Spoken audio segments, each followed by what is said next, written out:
think he has left. Okay. Richard Mailman is not available. Anyone from council post 4, introduce yourself. Okay, there we are, Mr. Hernandez. Introduce yourself, sir, and tell us why you're seeking the office. And please unmute him.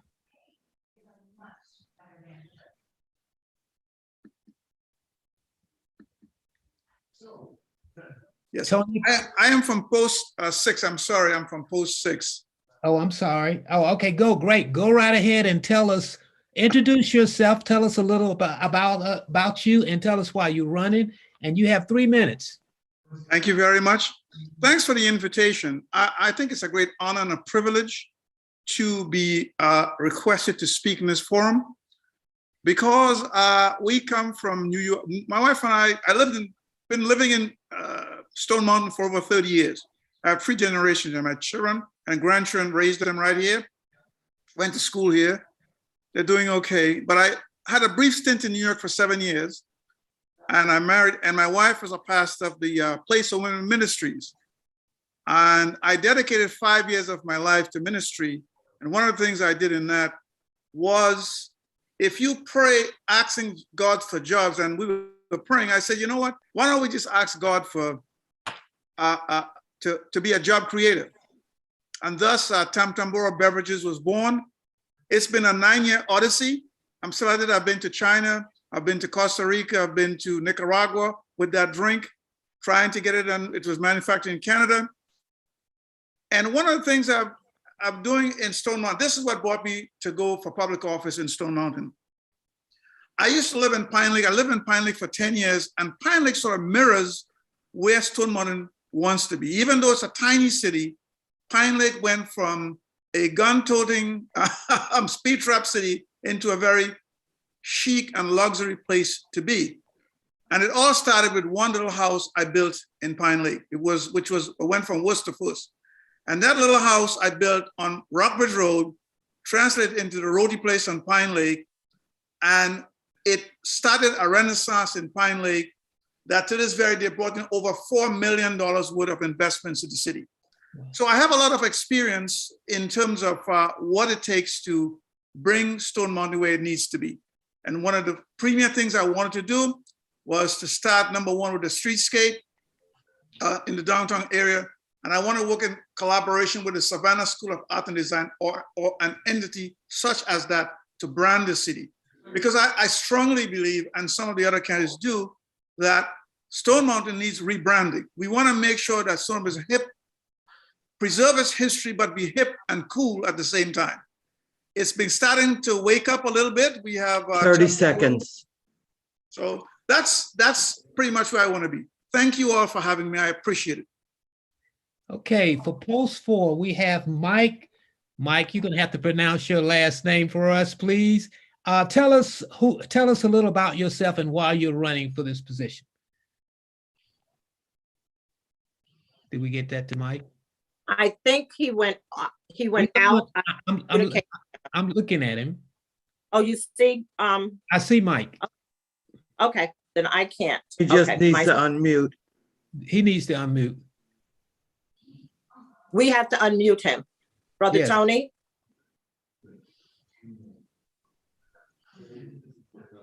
No, I can't unmute him. He has to unmute. I said Okay. that. Bring me my headphones quick. There you go. We got you, Mike. We can hear you now. Sorry for the technology challenges.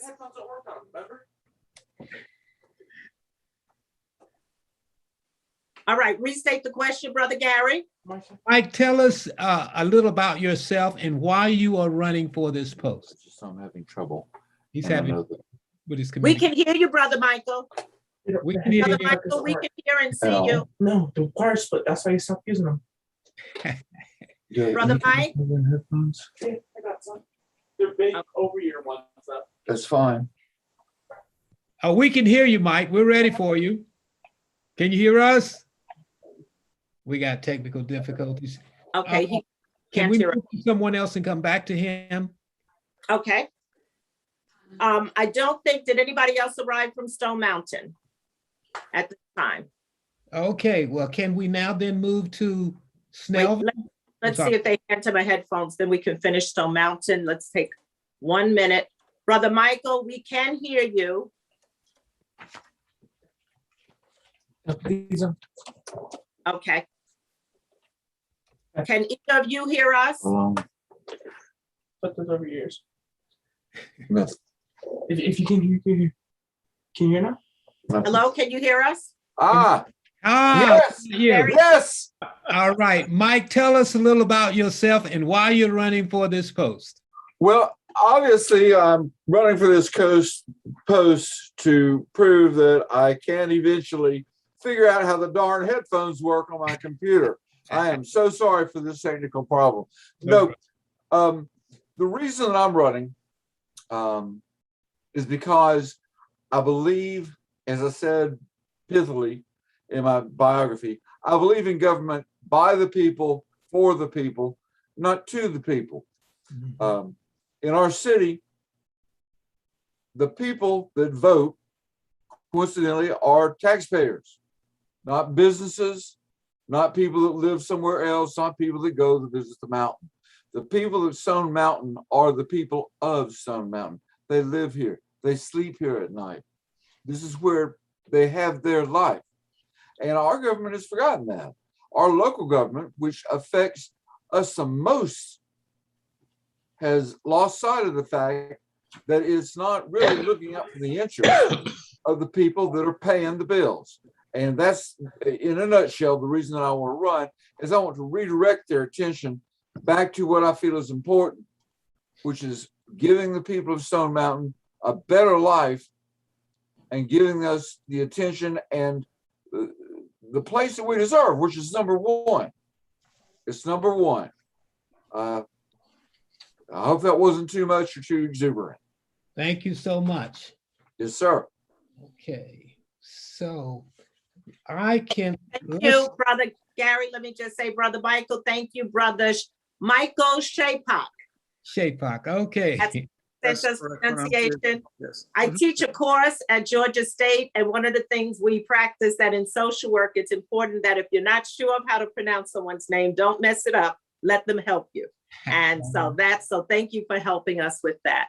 All right, Brother Gary, thank you to those, the two representatives here from Stone Mountain for being with us. We hope you can stay. We have another question that will come back around to you as well. Okay, do we have any candidates from the great city of Snellville with us? Yes, we have both candidates from Snellville. We have Mr. Austin Thompson and Ms. Catherine Hardrick. And I don't see Mr. Todd Warner is probably going to join us later as well. I Just a think Mr. correction. Thompson. I'm from Lawrenceville. Oh, Thompson is from Lawrenceville. That's right. I thought I saw Yes, your ma'am. name. So it's going to be Catherine Hardrick, and then when Todd Warner joins. Okay, Ms. Hardrick, tell us why you are seeking to be a member of the council of the great city of Snellville, and tell us who you are and that kind of stuff. We want to know. Thank you so much. Thank you, everyone, for allowing me to speak tonight. And it's a privilege and honor to be here. Again, my name is Catherine Hardrick, and I am running for Snellville City Council Post 5. I am not a politician. I am a mother, I am a veteran, and I am a longtime resident of Snellville. I learned about life a lot earlier than most people because by the time I was 5 years old, I had lost both my biological parents, and there were 6 of us. And if it were not for my village who gathered around us to ensure that we were safe and cared for, I would not be able to be here before you today. In fact, that was the foundation that led me to serve and protect our country. And I continue to serve and volunteer with the VA, Wellspring Living, and various Snellville City community events.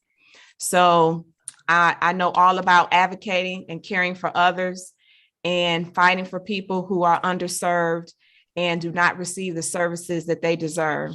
So as a result, I'm running for a city council because in talking to my neighbors and other people in the community, I've realized that there are a lot of services that are not being distributed evenly throughout the city. So you have those that are on the south side of 78 who are not receiving the same services as those that are on the north side of 78. And that's unacceptable. Like the previous person said, they pay rent, they pay mortgage, they pay income tax, they pay sales tax. So this is their government. And so the citizens of Snellville need someone who's going to run, that's, that's ethical, that is going to be accountable, that's going to be transparent and accessible. And the reason that I'm running is because I feel like I'm that person that'll be able to do the job. Thank you so much. Is there any other candidates from Snellville? Miss Hart, let me ask you one question because I'm puzzled by this. In the offices in Snellville, is the post is it a certain geographical area, or you designate a post and people citywide can vote? So thank you for that. So the posts are at large, and we do not have districts where post 5 may be in charge of another district and so forth. So you have 1 mayor and 5 city council members, and we're all at large. Well, let me suggest this. Let me suggest, no matter how this election turns out, whether you win or not, that y'all take that up with the U.S. Justice Department and get out of that at-large system, because that probably is a good part of why you're having the problems south of 78 and north of 78. And what would happen is they would have to draw all individual posts. So you would run in a specific geographical area, because typically and historically at-large offices were designed to dilute and reduce voting strengths of people of color and keep you out of office. So I'll be happy to talk to you at some point about that. And I think that may be the same situation in the other municipalities where people are designating posts, but everybody in the whole city can vote for them. And that is a problem for those cities. Thank you for that, because that's exactly what's going on. Thank you. Okay, anyone else from the great city of Snellville? Well, now we have We Lawrence. have a media recording from one of the candidates. So how do we handle that, Dr. Dozier? We have a media recording? Yes, he did ask that we play it if he wasn't here, since he's here from representing Snellville. So we will play 1 minute as well of what he submitted. Okay, great. Hold and I'll share it. Now, wait, I'm going to ask you to hold it because he did say he may get on after 7:30. It's not 7:30. So let's proceed and see if he joins us. Okay, well, we can go now to the city of Lawrenceville. And the first person is that Edouard or Ed? Or how is that pronounced, brother? Okay, well, let us ask you to tell us who you are and why you're seeking to represent the citizens of the great city of Lawrenceville.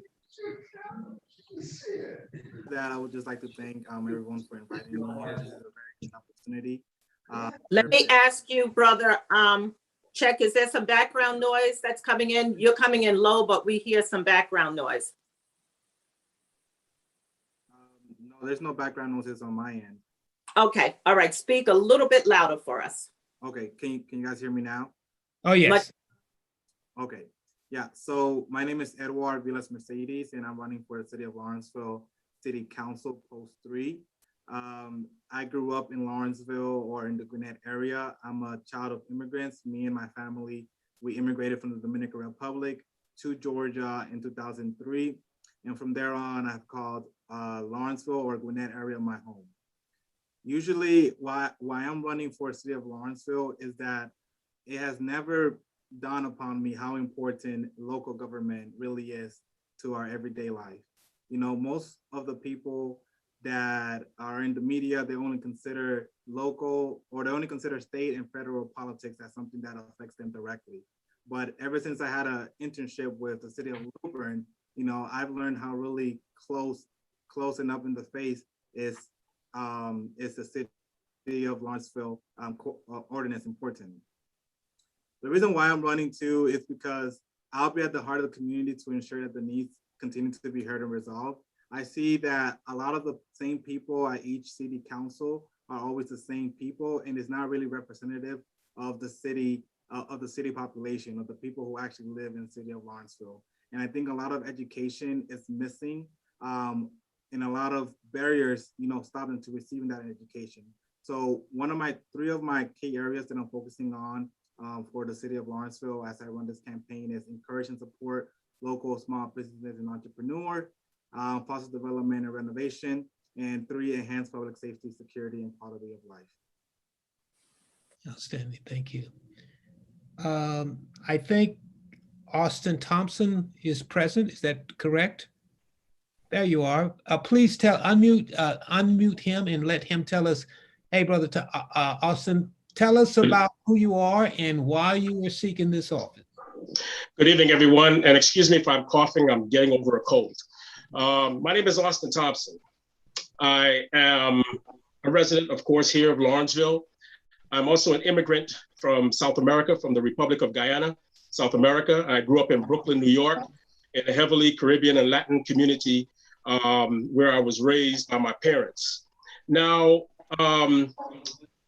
in 200 years in the history of Lawrenceville, there has not been inclusion and fairness, right, meted out to those who are outside of the city, especially the African-American community and Hispanic community here in Lawrenceville. What I aim to do is to focus on several key areas that will help bring attention to the lower income communities, as well as focus on business development, where we're striving to add jobs, living wage jobs to the city of Lawrenceville. One thing that we really need to focus on is, as we're creating employment in the city of Lawrenceville, is providing those jobs with a living wage, because the median household income in Lawrenceville does not meet does not level up with the cost of housing here in Lawrenceville, where you're finding the average cost of a home anywhere from $250,000 to $300,000, which is really difficult for families who are not making a living wage. So I definitely want to focus on attracting companies who would locate jobs here to Lawrenceville that will provide living wage jobs. Economic development as well is another key focus of mine, and ensuring that the services are equally distributed to our lower income communities. Now, I'm a product of low income housing. I'm a product of city housing. So I have a desire to really make sure that these services and the attention is equitably distributed throughout the city. I represent 31,000 plus residents here in the city of Lawrenceville. I am not just going to represent a percentage of the city or a percentage of the population. I want to focus on the entire city and bringing that, bringing the resources and the attention to everyone in the city. But I want to make sure that our lower income communities are included. When the city is passing major 30 budgets, seconds. sure, we passed a $147 million budget for services for the city. I want to make sure that our lower income communities are benefiting from those budget streams. Thank you. Thank you. Okay, next from the city of Lawrenceville, I see Dr. Marlene Taylor Crawford. Would you tell us a little about yourself and why you are running for this office in Lawrenceville? Thank you, New Bethel. I really appreciate this opportunity. Thank you so much. So my name is Marlene Taylor Crawford, and I'm running for Lawrenceville City Council Post 4.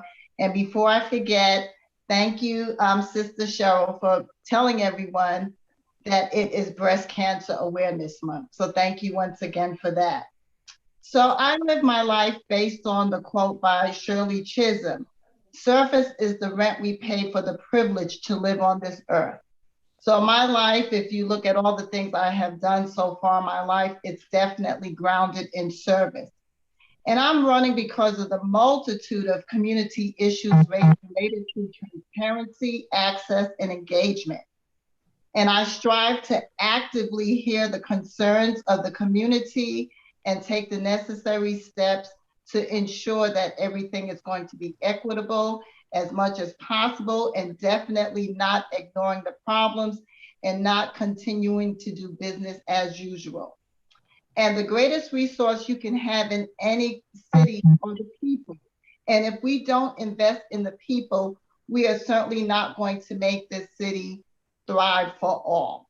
So that's something that I'm definitely grounded in. I'm very firm about that. And my community service has spanned over 20 years in Gwinnett County. I'm a school counselor, and I am currently the chairwoman of the Gwinnett Historical Restoration and Preservation Board. I'm also a member of the Hooper Renwick Legacy Preservation Committee. I am also a member of CANI, Community Action Network Initiative, and I am the former president of the United Ebony Society of Gwinnett County. So throughout my years living in Gwinnett County and in Lawrenceville, I have been on the forefront of being involved in the community. And I am the daughter of immigrants. My father was from Cuba, my mother from Jamaica, and my parents definitely instilled in me the importance of education and working hard. But we know that it's really important to have those opportunities. And Sister Catherine spoke about her journey in life with her family. I was a teen mother, so I certainly understand 30 seconds. having the access and opportunities. So I am a fighter. I will definitely work hard to make the city thrive for all. Once again, my platform is regarding access, transparency, and engagement. And early voting starts on October 12th through the 29th. And City of Lawrenceville is the only city that will have Sunday voting. So I want to make sure everyone knows that. And voting is only at City Hall. Time. All right. The second part, as I said, we started with the city of Snellville, but we're going to go in reverse order for the questions that I have for the category of candidates. So starting with the city of Lawrenceville, the question that I have for you is this: violent crimes are a major concern everywhere. How should the city government address this issue in Lawrenceville? We have two candidates. We can start with you, Marlene, with that question first, and we're going to give you 2 minutes to respond. Okay, so we actually have, I believe, 3 candidates from Lawrenceville. Oh, I'm sorry. Who are we missing in this? Is someone we have not covered? Edwin spoke, but a total of 3 candidates. So I just wanted to okay, great. And I'm going to want all 3 of you to respond to that question about violent crimes are a major concern everywhere. How should the city government address the issue? We're going to start with you, and then we're going to move to the other 2 candidates. So thank you for your question. I believe there are fundamental things that have to be done. And one of these things is through engagement. I believe in having a proactive approach and not reactive. And the police department and the community have to work together. And one way to do that is to have consistent and ongoing engagement. If there's no trust, you cannot address a lot of the issues. So I think that in terms of the police department, to be more visible in the community, hear the concerns. I just participated in a community town hall meeting, and I also went back out to the community to hear the concerns in the Carver Circle community. And they talked about the disparities when it comes to the response time. So therefore, if there's no trust, if people feel as though they're not being treated in an equitable way, it's going to be very unlikely for people to even want to communicate with the police department until there's a sense of urgency and emergency for them to come out. So I'm going to start with a very grassroots way in terms of setting up more programs to engage people in the community, especially our young people, to keep them off the streets. If people feel as though there's nothing for them out there, that idle mind can get caught up in a lot of things. So I 30 want seconds. to have a proactive approach to work with the police department to establish trust, to see the way that the monies are being allocated, to also include more community outreach. We can't have the police coming to the community only when there's a problem. We need to work together in order to build that trust and to have the services that we need to have. And of course, we want to get rid of crime, but we have to make sure that people even trust the police department. Okay, Brother Austin. Sir.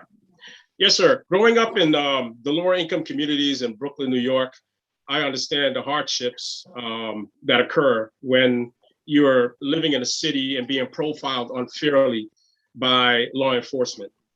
I had the privilege of sitting down with Chief Tim Wallace twice, once in 2019 and once about a month ago, to discuss what was being implemented to ensure that Lawrenceville does not become a city where we're seeing Black men being shot and killed by the police, because that's something I really wanted to ensure that doesn't happen in Lawrenceville.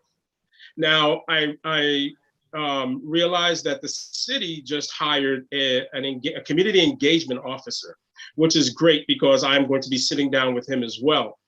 Building that relationship and building that partnership with the city residents is so important, because once the city, the residents in the city understand that the police officer is not your enemy, the police officer is your friend, then I think it's a way of de-escalating tensions. And on the other side, the police officer has to see residents in the city as not targets for profiling. They have to see residents as a valued asset to the city. They are tax-paying residents of the city.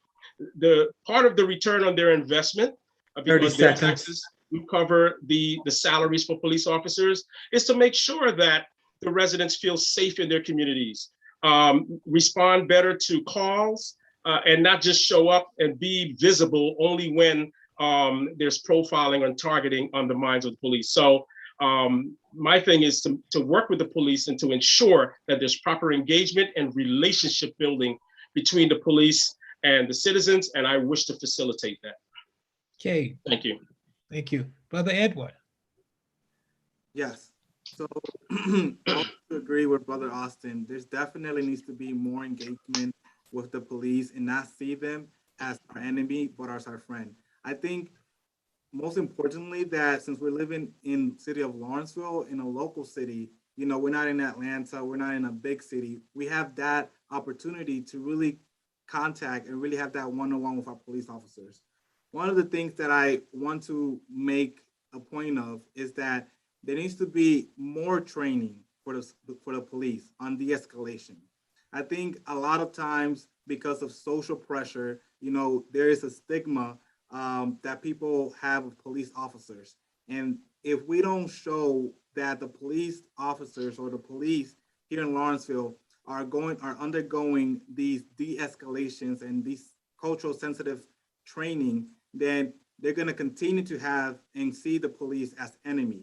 So one of my things is to definitely make sure that our residents, and not even our residents, but you know, the surrounding cities or anybody that crosses to Lawrenceville feel safe, because it's not only a question about if our residents are safe, but the people that are coming through Lawrenceville are safe.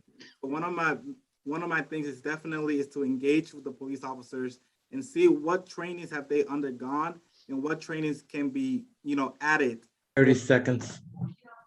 or look back at. So Outstanding. Okay. Let us now move to that covers, I think, the city of Lawrenceville. Let us now move to the city of Stone Mountain. And the question to the candidates there is this.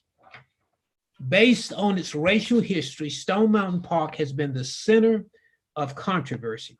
What's your proposal on overcoming that and making the park a greater economic generator for your citizens in the city of Stone Mountain? Mike, you want to take a shot? Yes, sir. If you'd like, I can go first. Go ahead. Thank you. Mr. Parker, you know, that is the 800-pound gorilla they say is in the room that nobody talks about, is the fact that the history of Stone Mountain contains much history that we should be ashamed of rightfully now. The birthplace of the second iteration of the Ku Klux Klan happened in Stone Mountain. It happened in Stone Mountain Village. Now, it is a shameful fact, but just like a boil or any other disease, the way that it is cured, the way that it is made better is by exposing it to the sun, to the light of day, opening up and letting that wound heal. And that's something that Stone Mountain has not done very well. They would rather just not talk about it because that's not what we are anymore. And pretend it didn't happen and pretend, well, since to be honest, say, I didn't own slaves, so therefore we're equal, and why should there be any racial disparity? And that is a mighty convenient, mighty flippant way to deal with 400 years of oppression and beleaguered and delayed justice.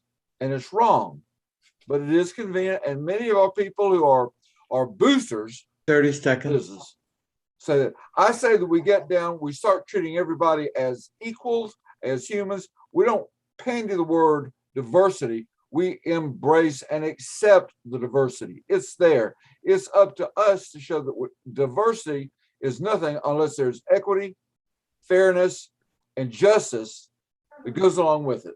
Thank you. Thank you. Brother Anthony. Got to unmute him, please. Are we here now? We can hear you, sir. Go ahead. Great question. On the fourth item on my platform is my proposal is to do a museum to the humanities. The Museum to Humanities should be located between Shermantown and inside Stone Mountain Park. The museum should be comprised of 3 sections. Section 1 is dedicated to Cheddar Man from England. If anybody look at my website, you'll see what Cheddar Man was. A gentleman, a 10,000-year-old skeleton was found in the Cheddar Gorge in England. Fast forward, when they did the DNA analysis 3 years ago, Cheddar Man turned out to be very black with blue eyes and sort of kinky wavy hair. And his latest descendants are still alive inside Cheddar Gorge in England to this very day. They are very white with blue eyes. The cornerstone of this museum is to show that the humanity that we are humans that we are.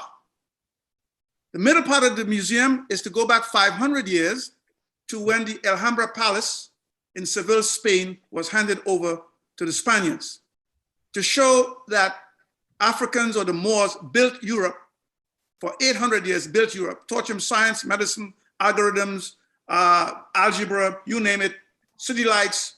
They brought civilization to Europe. This is a forgotten concept. And this has been a 500 years. 30 seconds.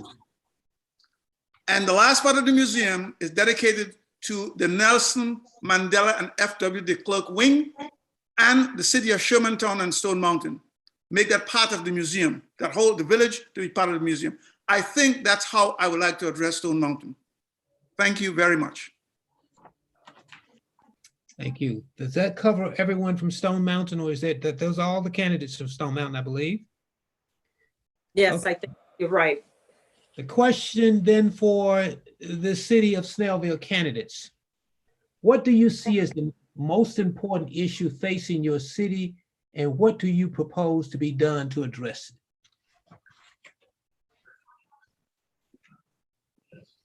Ms. Hardrick? Thank you. I was trying to find that mute button. Thank you. So thank you for the question. So while I've been canvassing, I've had the privilege of meeting north of 80 people a day, up to over 100. And I've met citizens who have shared with me that their trash services have been denied. And they have called the city to report this. And they were told that because of a few members in their community who abuse the recycling bins, that their services were no longer going to be provided. But their tax dollars are still being taken from them. So they didn't get a rebate or a refund. They don't get any services, but they're still getting their dollars taken from them for taxes. So one of the first things that I plan on doing when I become city council is to address this issue and work with those citizens so those services can be restored. And what's happening is, again, this is on the south side of 78. And with them being on the south side of 78, they don't have their recycling bins, their trash piled up. The garbage dumpster comes out, picks up the trash, and all the trash is left on the street. And then that community is left with the impression that they don't care about their community. Well, they're all going to work. So when they come home, they're coming home to a street 30 littered seconds. with trash. So we need to address that issue and make sure that no one talks to that community in from Snellville. So no one from the city talks to that community to address those issues. Those citizens are looked over, and I would like to address that and make sure their voices are heard and they are seen, because we answer to them. That the citizens are our boss. This is their city.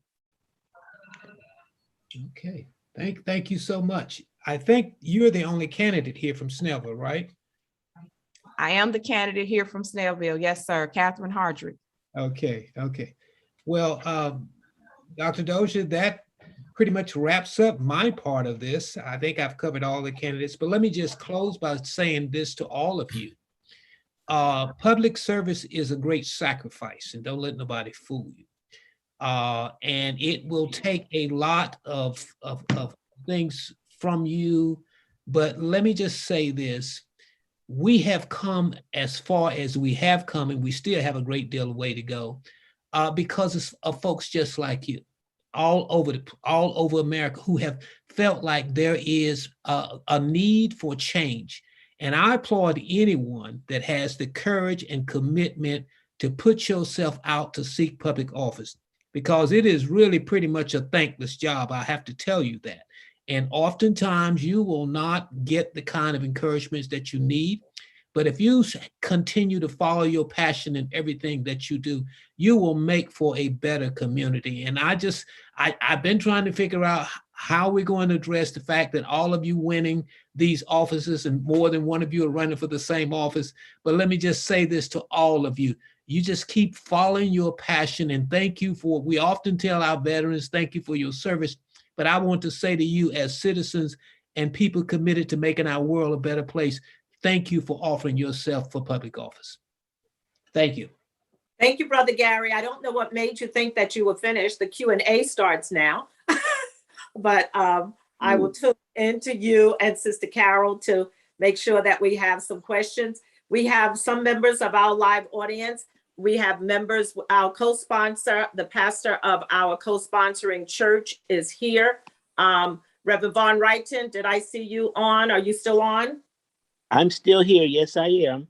All right. So we have Reverend Von Wrighton from our church in River of Life in Snellville. So I'm going to start with him. We have one of our ministers also on, Reverend Yvonne Watts, also lives in Snellville. So it's just good timing that I would just ask them if they would like to ask a question about their community. And right now we do not have the other persons running, but I'm sure Ms. Hardrick will be glad to answer any questions that you have. And then we'll move on to Stone Mountain and Lawrenceville questions. So questions for Stone Mountain, anyone in our live audience, anyone watching on Facebook, if you send your question to Facebook, we have persons monitoring the Facebook link. Make sure everybody here, you've shared onto your Facebook page. And if a question pops up on Facebook or if it comes online here on our church media, we will try to ask that question. We will be able to take, I stated that somebody lives in Snellville. They're now in, it's now Lilburn. I didn't realize it, but they will ask a question anyway. So at this time, Reverend Wrighton, let me turn it over to you.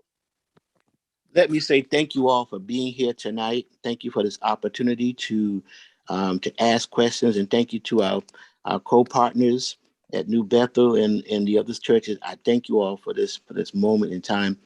I have questions not just for Snellville, but really I'm interested in Stone Mountain too, because I live personally in that area. And my son and my wife and I frequent Stone Mountain Park and have been doing so since the birth of my son. And so there are always issues and concerns of mine in that community.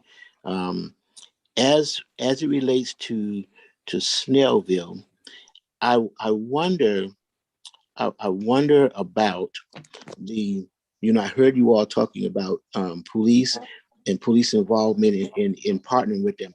How open are you all, and how open do you think the police department will be with you all in Snellville to meeting with the faith community and leaders of the faith community to partner to generate the trust and even just not only trust but gain an understanding of the needs of their community, and what would you do to help foster that faith-based community involvement? That's the Snellville. Thank you, Reverend Dr. Wrighton, for that question. I really appreciate it. Again, for me, I will continue to be accessible and communicate to the citizens of Snellville. And I believe in community policing, right? So we have to build a relationship with our citizens and build their trust and be accessible and be accountable, okay? I also believe that we need to create jobs so that we can, for the youth, so that we can address any crime that they may feel that, oh, Jesus, I'm a little nervous. Okay. So, but definitely working with the community and making sure, because so I grew up in Detroit and I grew up with a community church where we would go and have activities, and we would do everything for free and partner with our churches to keep us out of trouble, right? And so that's what I feel we need to do: partner with our churches, partners with our nonprofits, partner with other organizations that have programs for our youth, so that our youth will have something to do that will keep them in a positive, productive environment. And then I will continue to have outreach programs and town halls and meet with the church leaders and leaders of the nonprofit organizations, so we can build partnerships and create programs that we need to continue to utilize that are already in place, right? So there are organizations that are already having these 30 programs. seconds. And so we need to partner with those programs and continue to partner with those within the city and with those programs with our police officers. Thank you. Thank you. And to Stone Mountain, if I may just ask, to Stone Mountain, there are areas and pockets of Stone Mountain that are unkept in their challenges in those communities. What is your plan to address that area nearest Stone Mountain, behind there, around the 2nd and 3rd Street and 3rd Avenue there? What is your plan to address that population of people that live there that would kind of help turn that community around economically? Anthony, you want to give it a shot first? Unmute him, please. Yeah, about 8 months ago, I had the opportunity to be bequeathed with money, $2 million investment for rehab work. And I wanted to put that into the Shermantown area. And the area the Reverend is talking, the Reverend is talking about is Shermantown.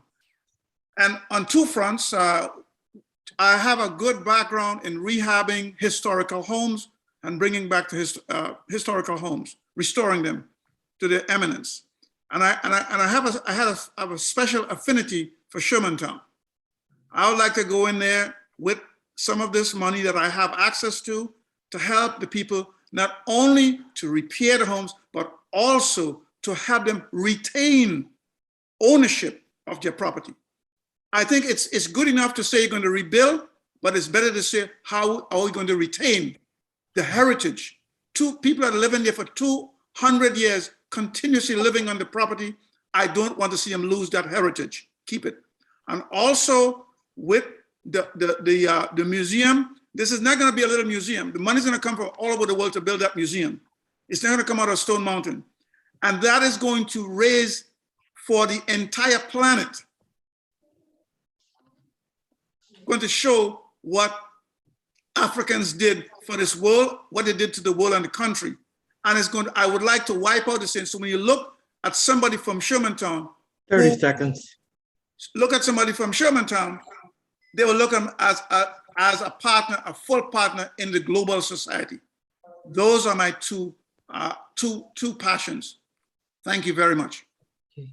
Mike, tell us what you're Thank you, going to Dr. do Parker. to address, brother. What would you do to address those things raised by the Reverend Doctor? Well, it's very, very pertinent that Reverend Vaughn, I believe it's Vaughn, You're right. Good. raised those questions because I live on 2nd and 3rd Street in that part of town he talks about. I live towards the northern end rather than the southern end, which needs the most attention. And I think that is just proof of what has happened for almost 200 years in Stone Mountain. Those people in Shermantown have been promised. In fact, they say the only time they see a politician, period, is that election time. And they come in and promise them the world. And then once the election is over, that's the last they see them for 2 more years. Well, that's got to end. Too long has justice been denied and delayed, and the monies that were generated from Shermantown have been used to pave new sidewalks, to put in new streets, to put in new stone dividers. But what they haven't been done is used to build the first sidewalk or to put in the first street or the first street light in Shermantown. That's wrong. And what I'm afraid of personally, just like we've seen Black farmers reduced and Black property owners along the coast reduced, the friends that have left Shermantown to their own devices have made many of the titles to the people that own property in Shermantown indefensible. They're weak titles. 30 seconds. I live in great fear of gentrification coming in and like a wave sweeping away that which should be part of our pride and our culture, because that's my pride too. Those people have survived. Those people have made their way. The church, the AME church just recently, Reverend Monroe honored them with getting a city resolution for their 131st anniversary. And that church, the AME church specifically. I'm familiar. Time. Yes, sir. Thank you. Sorry. Okay. Can I say one more thing in parting to those whom I spoke to? Yes. I just want to say that whether you are elected or not, I like your visions. And I wonder, more often than not, people get elected and then a piece of other good ideas that don't come forward. Other people had good ideas and they don't come forward. I wonder how willing you are once either of you are elected or any of you are elected to synthesize some of the thoughts that have been proposed to you tonight by others into your platform. Well said, Reverend Vaughn. I would expect nothing from the doctor. Thank you. And just remember, everyone, River of Life AME Church is right there in Snellville. Reverend Yvonne Wallace has lived before you go, yes, there's a question in the chat for yes, Stone. I know. I just want to move to Reverend Wallace first. Reverend Yvonne Wallace has lived in Gwinnett County for a long time, and I would like to have her just ask a question, if she would, to the Snellville and Lawrenceville contingents. Thank you very much, Dr. Dozier, and to all the participants and candidates here tonight. My question is for those candidates who stated we need to have better relationships between law enforcement and the people of the community. How do you plan to bring about this collaboration? How do you specifically, if you could name 2 or 3 activities, events, or programs where you're going to bring about a better relationship and a collaboration between the police and the citizens of that community? Thank you. Brother Austin, I see your hand. Unmute Brother Austin, please. Yes. Go ahead. Okay, thank you. As president of the Guyana Association of Georgia, I had the pleasure of bringing together a gentleman who ran for sheriff in Fulton County, Mr. Rambo, and an attorney, Tunde Akinyele. There was another officer, well, former officer, who I wanted to have on the panel to discuss issues and relationship building between law enforcement and the community's youth. The thing is, bringing people together is one thing. Bringing them into a forum, into a town hall is one thing. It's getting the individuals to buy in. They are stakeholders in this whole relationship building, meaning the residents and the police officers, right?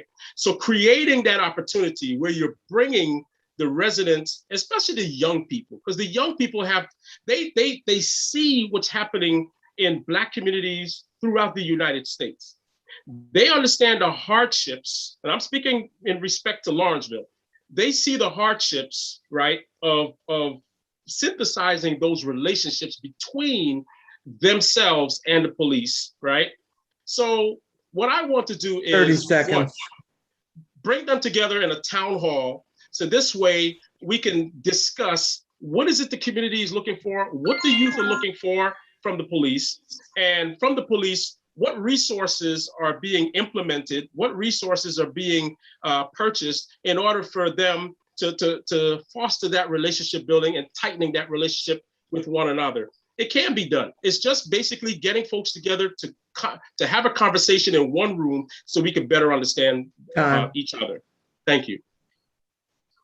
Sister Carol? Is that question for anyone else in the city of Lawrenceville? Oh, yes, you can respond as well. Okay, thank you. So as the former president of the United Ebony Society, we got together with other organizations and reached out to the police departments, not just in the city of Lawrenceville, but throughout Gwinnett County and of course the county police.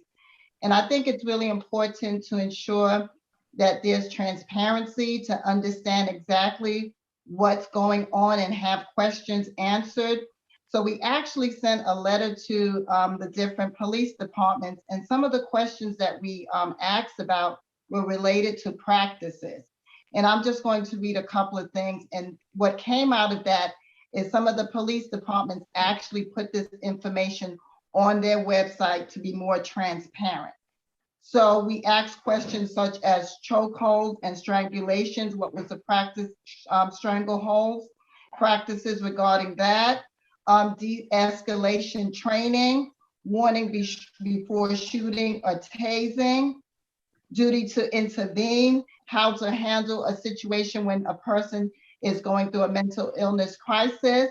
So we had a list of questions that we asked, and we wanted the police department to be very transparent about their answers. Also, just to let you know, in terms of my engagement with the young people working in the school system during the civil unrest that was taking place 30 in seconds. 2020, I was actually out there with the young people during the protest with attorneys in order to have those conversations to ensure our young people how to stay safe, how to engage with the police department, because I think that's really important too, for them to understand how to engage and of course to ultimately keep them safe and keep them alive. So there's a lot of things that have to be done, but it needs to be rooted in transparency. Yes, I would like to answer that as well. Go ahead, please. Again, Catherine Hardrick with Snellville City Council. I would also work towards meet and greets with the police and the community.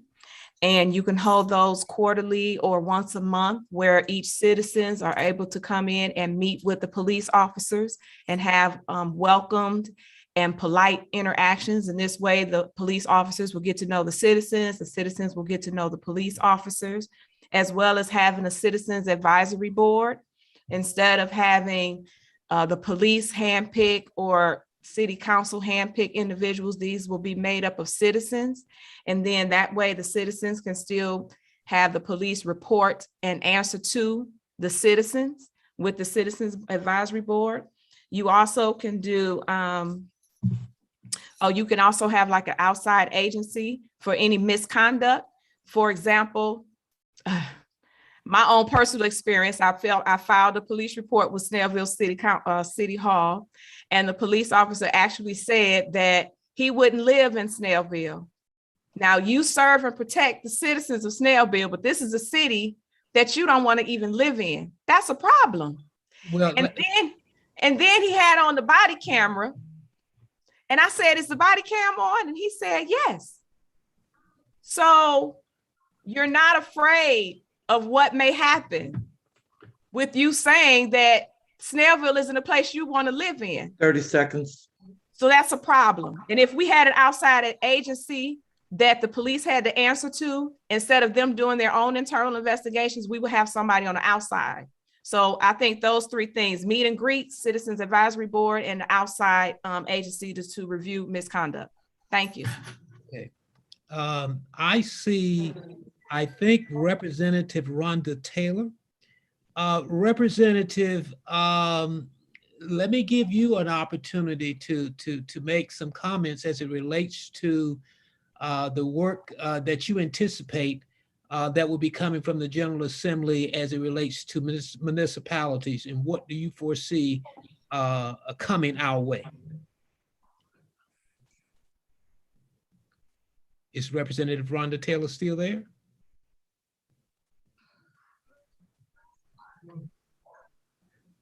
Okay. You may have, answer that question? Representative Taylor?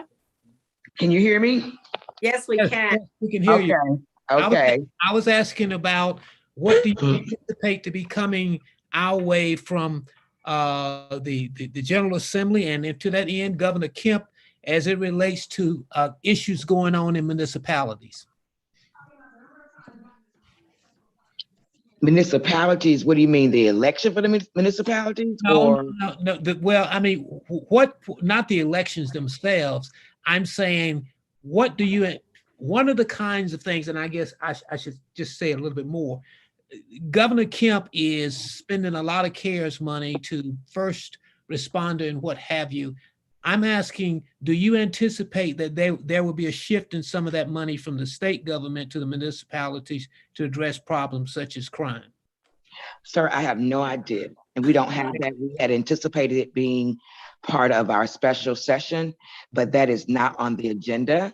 And so I cannot answer that question at this current time. I probably will know before it gets to that point, but right now it's in the governor's hands, and he will inform us when he's ready. He has that power. I'm sorry, I can't be of more help on that one.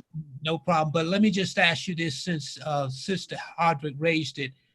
The elections in Snellville are at large, and that is patently violative of the Voting Rights Act, even the part that's left. Is there something on behalf of the Legislative Black Caucus that y'all can represent to her and other cities around the state where African Americans are faced with at-large elections y'all are prepared to do? Well, how did they get to be at-large elections?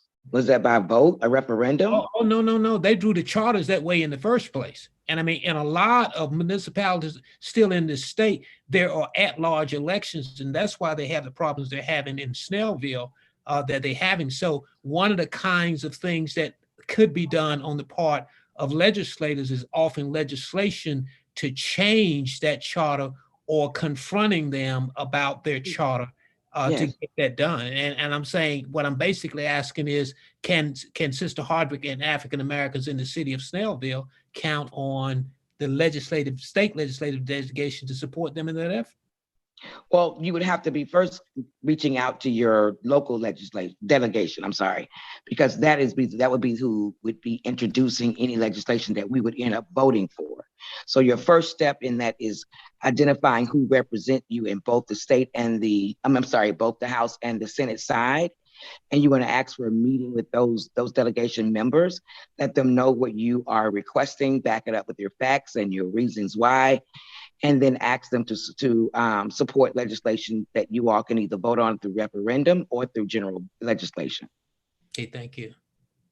So at this time, while we have Sister Representative Rhonda Taylor, she is the chair of the Atlanta East District AME Churches Social Action Commission. So what Sister Carol James does for the lay for our churches, and Sister Rhonda Taylor, you have been leading the social justice arm and making sure that in Stone Mountain and because that's the only one that is in our, well, no, all of these are in our area. You have been making sure that we get out the vote. Do you want to make a statement about why this is so important to the members of our congregations and our communities? Absolutely, and thank you, Dr. Dozier, for this opportunity, because it is critical. Every single vote counts. Every single vote counts. And what we're up against is some trickery that we have got to either outsmart or give in and just wait to see what happens. And I would choose the earlier before the latter. We do know that the Senate Bill 202 made some major changes in how you are able to vote. And so if you haven't already, for example, if you haven't already requested your absentee ballot, then you do so within the next couple of days, because you'd also know that the mail has all of a sudden decided to slow down. And so they shortened the time for you to be able to request those ballots. And they've shortened the time on your voting times and locations, as well as the precincts on election day. So you need to know when to go, prepare a plan before you go. Of course, everyone knows that you can no longer get food or water in line, at least not from individuals within the parking lot, but we have been talking about it. And we're asking the Board of Elections to go ahead on and try, if the water was donated, snacks were donated, would they put it out for the voters? So that's something that's still in communication. What else do you need to know right away about the voting? November 2nd is the election. Early voting begins on October the 12th. We need you to research the candidates, make sure you know who you're voting for and why you're voting for them and what you expect from them. And then you want to hold them accountable. We're in a very critical time because everything is up in the air. It's like the country is being zigzagged back and forth, and anything can change at any time. But we are working very diligently with our national delegation to get the Freedom to Vote Act. That is the, I don't want to say replacement, but that is the bill, the new bill that we are using, and no longer referring to the, what was it? Was it on my tongue? Oh, yes, not the voting. What was the last one? I'm not sure. Anyway, this one is the Freedom to Vote Act. That's the new one.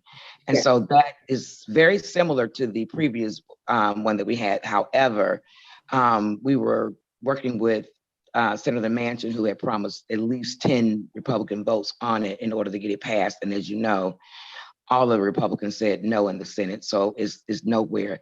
But we're still close in contact with our, again, our national delegation. And so we know that they are working, trying to get that done, and the John Lewis Voting Rights Amendment Act changed. And so if anything else, Dr. Dozier, let me know. I'm coming to the plane, and I'm we want to say something about the SPLOS that is coming as well in DeKalb County. I think we had was going to speak to the SPLOS, and Brother Michael Walker is going to put up a slide so that our persons who are on Facebook or on live, we can put that up, Brother Tony, so Brother Walker. But thank you. Representative Taylor in her church life, a member of Antioch AME Church, is in Stone Mountain. And she makes sure that all of our churches, as well as what Sister Carol James do, they do collectively, is that we are trying to be that arm that reminds all of the citizens of all of your municipalities that they have the right to have a voice, to vote, to speak with you, to share their concerns. So we have a few other members that are on, and if they have questions, I invite them. If they would like to, I see Sister Roxanne and Reverend John and some others from our communities, as well as from our churches. So feel free if you would like to do that. We want to share some more information. We know you all have busy schedules. If you have to depart, we will give you 10 seconds to say thank you, or if you can stay on for another 10 minutes, we will be closing out a little before 8:30. So we just want to give that opportunity. Brother Michael, are you ready to roll with your slide? I think some of this information was covered, and I'll just kind of right, if any of our candidates have to leave, just make a note in the chat and I'll say it out loud, but if you can stay on, please do. Well, first of all, let me thank everyone for participating. I'm going to cover some of the We're having some background feed on your voice, Brother Michael. Is it you or Tony, Brother Tony? You'll see if there's something. We may have to get you some headphones too. They work for the other Brother Mike, so we may have to try them with you. Okay, is there still feedback? Yes. Oh, wow, okay. All right, well. Brother Tony, is there anything he can do? If not, you have the slides up. You want me to talk, Brother Michael? Yes. Okay, I'm seeing the important deadlines that are coming up. The last day to vote register has already passed. We're proud that we were a part of the National Voter Registration Day. We were able to register and inform a lot more people. The earliest day for the registrar to mail absentee ballots is going to be October 11th. We want to remind, and we ask everyone who is campaigning for office, this is important that we all get out and remind those people, our seniors, that they can still get their absentee ballots. The early voting period is October 12th to October 29th. October 12th to October 29th. And we all know Election Day is November 2nd. So that early voting period, and in that early voting period in DeKalb County, it's Monday through Friday, 7 to 7, on Saturdays on October 16th, and Sunday, October 17th, on both weekends, October 23rd and October 24th. You will be able to vote for 6 on Saturdays and 12 noon to 5 p.m. on Sundays. I expect all of our churches, every denomination, to use your church vans and transport your seniors when they finish service, whether you have to pick them up at home or wherever they are. We want you to transport them to the polls on one of those 2 Sundays. No reason our seniors should not have to miss out if they did not do absentee voting. And we'll make sure that that happens at our local churches as well, and pick up people from the community. So once again, early voting times in DeKalb County we have up there, and we want to make sure that everyone knows that they will start voting the last day to submit absentee ballot, October 22nd. And next Tuesday, October 12th, you can begin the early voting. And Representative Taylor, I want you to check while you're checking on the other part with the ballots, whether if there is a voting location in a church, if churches put out water, as they often do, and snacks in their vestibule where people walk through, is that violating the law? If it's just sitting there for people to grab, will those churches be able to do that? Edouard has to leave, and he wanted to thank everyone. And we thank you for being a part of our program. And he's has his link in the chat so that we can put that up if you want more information on his platform. Thank you for being a part of us today.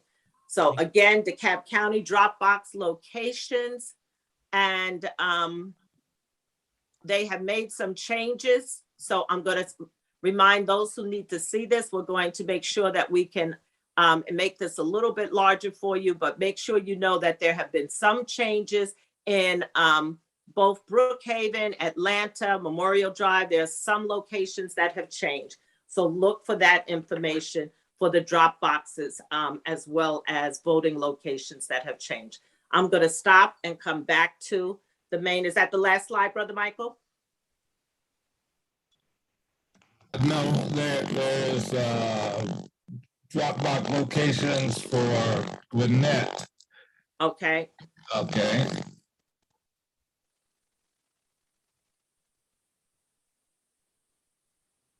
Let's see if we can get that done. I have to say, while waiting for that, I am born in Brooklyn, and I heard of several people. I got a couple other Brooklyn, New York people in the house. Born in Brooklyn and grew up in Queens. So it's nice to see and hear a few others of you as well. So thank you. We have Austin has also put into the chat. Feel free to visit his website at www.voteforaustinthompson.com, and the other was www.edwar, EDWAR for citycouncilman.com. And he has his platform, and all is there for your viewing. So sharing that information with everybody. Brother Michael, these are the counties and the communities in Gwinnett County as to where there is drop boxes, or is this early voting? Those are Dropbox locations based on the information that's on the Gwinnett voter registration website. Okay. All right. So you can go to the voter registration website, everybody. I ask that those persons who are running for office, that you have all of this information on your website. An informed voter is very important. They need to know where they can go at a drop at the hat, and we will try to do the same in our churches and community centers. Where can they go? They're ready to vote, and they have somebody who can drive them, but they're not sure where to go to vote. And it is so hard to find that information. We need this information out so that we can make sure that persons know where they can go to vote. And we need to address the seniors. We don't have time to take more questions, but I do want to say also to all of the candidates, I'm a social worker by training and an educator. And the concern in our communities is definitely that we still have homeless people living in the streets. We have homeless children. We have homeless people who have mental illness. We have homeless families that are living in their cars that no longer have gas. They are in Stone Mountain. They are in Lawrenceville. They are in Snellville. I did not hear any candidate address the issues of homelessness and mental illness. Child trafficking goes on in Atlanta, and they could be hiding out in houses in your communities.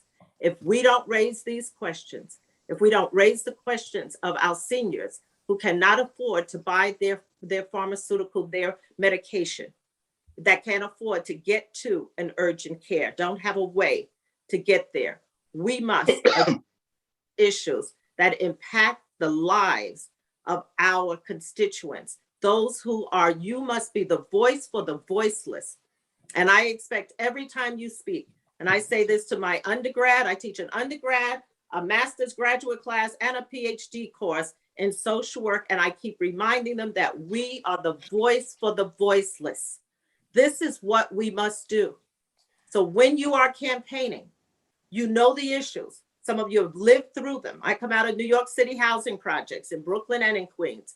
So I understand it, but I must be that voice. So what would they say if they had the opportunity to have you as candidates sitting at where they have to sleep at night? You know where those areas are. So let us look at that. Yes, there are people who are working poor, but there are people who are what we used to call dirt poor. And they're living right here in communities that people think are well-to-do communities.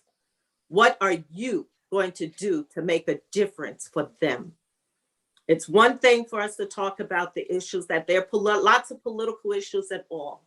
But if we don't change a person's ability to take care of their families and to take care of themselves, what is more important? Children who are not going to school, who are homeless and not even registered, children who don't get picked up. And I know that Sister Marlene Taylor Crawford sees this in the schools that she has worked in, and creating places for girls who have become pregnant, often by persons that they did not give permission to physically rape, incest, other reasons. We have issues that we must not be silent about. We have to address these concerns. They may not be what people want to hear, but there are constituents in your area who don't have a voice, who are not seen, who are stepped over. I have pulled up in front of the Dollar Tree in Snellville, right on 124, where there are beggars outside of that Dollar Tree. Everybody else is going in and shopping. Nobody should be begging outside of the stores up and down 124, up and down Rockbridge Road and Memorial Drive. We have issues we need to address. So, yes, Sister Rock. Did I take you to the point that you have a statement to make? Thank you. I just have to add one more group to whom you are speaking about. As an educator for 45 years, we must, and I hope that all of the candidates are listening to this, the children who are in foster care, when they are 18 years old, they are put out on the street with a plastic bag. And there are a lot of them right here in Georgia, right here in Stone Mountain, right where we live. We must speak. We must do something to help these young people who have nowhere to go, nothing to do. And I just want to also say thank you very much, candidates, for your very informative and in relationship to the issues facing the residents in your municipalities. But these young children, as educated, these young children are also in your municipalities, and we have to assist them. Thank you very much for coming tonight. This is Marlene Taylor Crawford. Definitely, I totally agree with everything that's saying. As a school counselor, I've worked with homeless students. Matter of fact, today I went to an extended stay to visit a family, and this is something that I have advocated for before the county and before the city. So I totally agree. But I do also want to make a correction with the drop boxes, because I don't want the misinformation to be out there. So with the city of Lawrenceville, drop boxes only at City Hall. That unlike DeKalb County, in Gwinnett, the elections only take place at City Hall. So the drop boxes will be at City Hall, not the different places that you indicated, Brother Michael. So I want to make sure everyone has that correct information. And with the city of Lawrenceville, for the first time, once again, there's Sunday voting and Saturday voting, and then for the first time, Sunday voting only at City Hall. All voting only at City Hall, and that's going to take place. Early voting October 12th through the 29th from 9 a.m. to 5 p.m. Unlike DeKalb to 6 p.m. And then on election day, November 2nd, from 7 a.m. to 7 p.m. Drop box only at City Hall. All right. Thank you, Brother Austin, for putting in the chat that you do address homelessness in your platform. And I just want to just say something Sister Roxanne brought up. In my role of being the president of Savannah State University, because I was from this area, I knew the guidance counselors at the high schools. I would come back to recruit students from Stevenson, Stone Mountain, Shiloh, and South Gwinnett were my schools that I always came. And one day I get a call from the school counselor at Shiloh, and a young lady had turned 18, just as Sister Roxanne said. It was in March, or it was in the spring. The young lady had been accepted to Savannah State, but it was for the fall. And she called and said, could she start now? And I said, what do you mean start now? It's the middle of the semester. She said her foster parents put her out as soon as she turned 18. Yep. And they are right now against the law, taking the child between teachers and others in the community are taking care of her. And that made me start a program that was for foster children, so that we would be able to take in those foster children and get funded. And it continues to today. Many colleges are opening their doors early and in the summer, so these young people have a place to go. So there's lots of issues. I know you can't touch on all of them. We appreciate everything that you are doing, that you raise. There is not a bad candidate. They are all good candidates. It's just for everybody in the audience, you make your choice. But you have to know the platform, and we have to hold people accountable. And that's what we want to be able to do, is hold you accountable for what you say you're going to do. Do it. If you can't do it, don't say that you can. And make sure, as Brother Gary said to me, that make sure as he knows that it's important that you know what you can and can't do in the position that you have. So sometimes we're talking and we don't know that we don't have the power to do it. But once you get in, fight for the power, but recognize that there are different levels of different municipalities. There's lots that we have learned. Representative Rhonda Taylor trains us constantly on the new rules and the new guidelines. And I am just amazed. I think I know it. I think I have this. And then I learned some other things that are irregularities. So we have the responsibility because we are who's here now to be the advocates. So I want to thank everyone for joining. I want Dr. to, Dozier, yes, Reverend Vaughn. can I say one thing? Yes. I'm hearing, for me, this is almost like a listening session as the State Opioid Treatment Authority, the coordinator of addictive disease initiatives, and I work in the Department of Behavioral Health and Developmental Disabilities.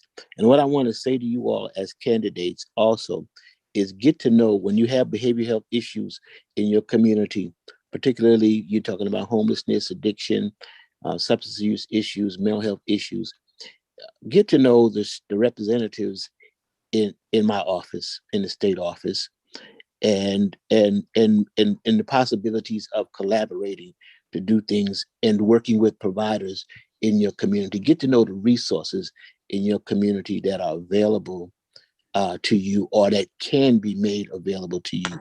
That is very, very important. I'm going to stop there because we've been going way past time, but I need you to know that.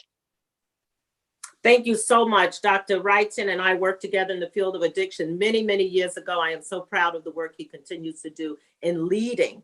And these problems are still in our communities. These problems are still in our communities. At this time, I am going to ask our own Reverend Yvonne Wallace to do a benediction for us. I think she's still on. If so, unmute yourself, Reverend Wallace.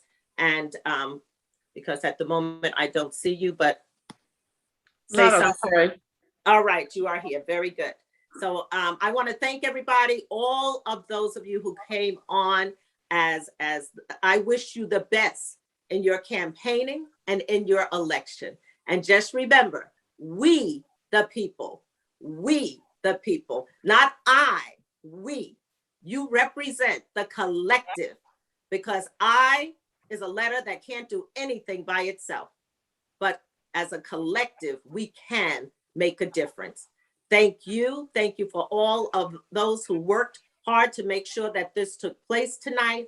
I am grateful to Brother Gary and Sister Carol and Brother Tony behind the scenes, making our technology. Thank you to our pastor and all who made a difference this evening. At this time, Reverend Yvonne Wallace will give us a benediction.